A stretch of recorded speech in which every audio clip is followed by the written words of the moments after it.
So Colin has JJ Jakovac on the bag for 6 years. Their first tournament together was his sectional qualifier for the U.S. Open 2019, which he made it through, and had been with him through all of his wins, his 2 majors. He parts ways with him. He hires Joe Greiner. So news first starts to spread that Colin and Joe are no longer, and a reporter, Adam Schupak from Golf Week, he walks up to Colin on the first tee of the Pro-Am. Colin confirms that he's not done with Joe, and he says, "I'll talk to you at the presser."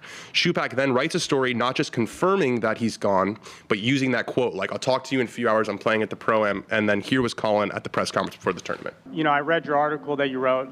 Look, I'm not here to tell people how to do their jobs, but I don't get why you would make me sound bad because you put out my quote that I was playing with Pro-Am partners out front.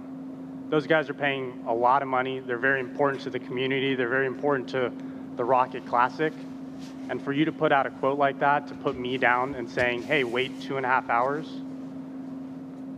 I mean, you called me up on the first tee, you know? So I'm not going to tell you how to do your job. You can write whatever you want. This is America.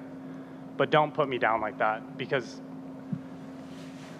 it's 2.5 hours, Adam. I thought I was actually giving you credit that you were focused on your Pro-Am partners. Okay, we can all read it very differently. That's not how I read it. I don't know how, but I'm just telling you, like, I think there's a perspective where people can read it like that.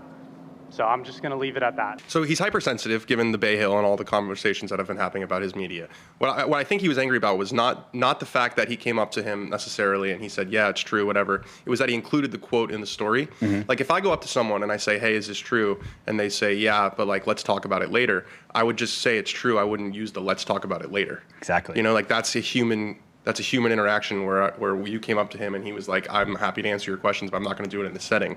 To then go and write exactly what he said in that situation, you know, is not my favorite move in the world.